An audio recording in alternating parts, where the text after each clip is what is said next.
Welcome to the European Super League. Oh my god, what a day has it been for everyone in the world of football. The revolution has just begun and already 12 of the best teams in the world have joined the revolutionaries.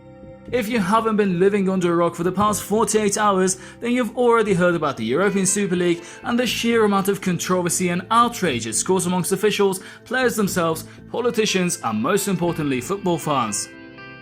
We've all grown up watching the best of the best in Europe go head to head in competitions such as the Champions League, with invaluable memories being created year in year out as we enjoy the best of modern football in the continent.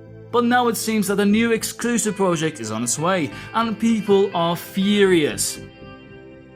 Well, what is the European Super League and where on earth did it come from, you might ask? Many might not know this, but the idea of a European Super League is not something made up in just a couple of days, as it dates back to more than a decade ago when Florentino Perez, director of Real Madrid and the first chairman of the Super League, proposed the idea of creating an exclusive league for only the most elite of the clubs in the world.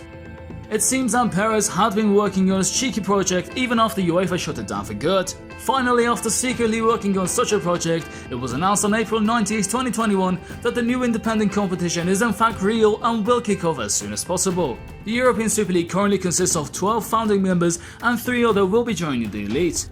These members include 3 teams from Spain, which are obviously Real Madrid, Barcelona and Atletico Madrid, a cohort of 6 clubs from the Premier League including Liverpool, Manchester United and Man City, Arsenal, Chelsea and Tottenham, with 3 more clubs from the Italian Serie A, who again obviously include Juventus, Inter and AC Milan.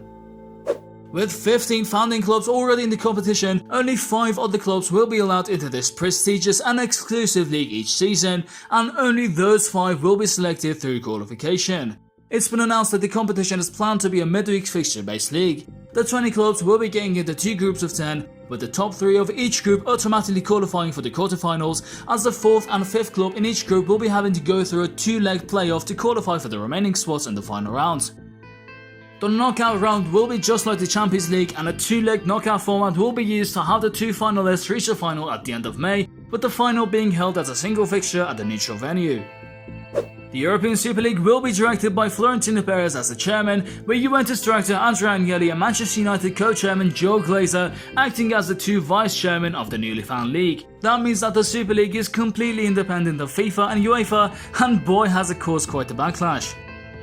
The world has simply gone crazy, as everyone even slightly interested in football is talking about how the rich are planning on getting richer and leaving the poor to get even poorer, especially during the days of a literal global pandemic which has left even the biggest teams in Europe struggling to keep up with their finances.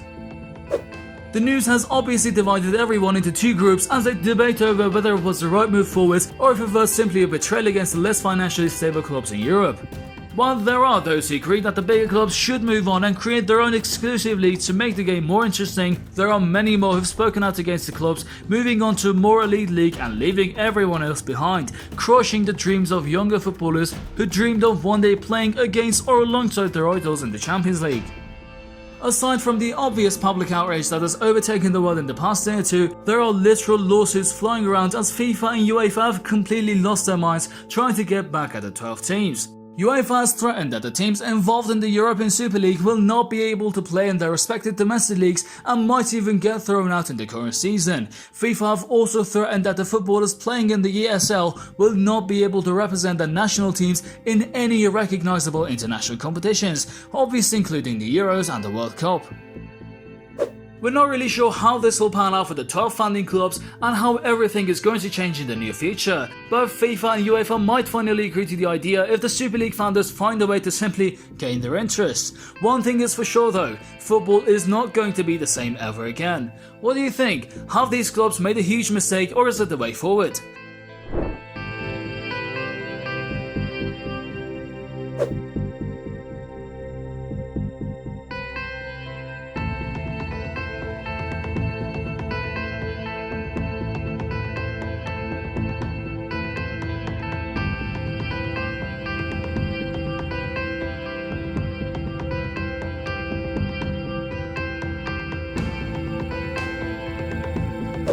Let us know in the comments below and don't forget to click the like button and subscribe so that we can discuss such crucial matters together every week.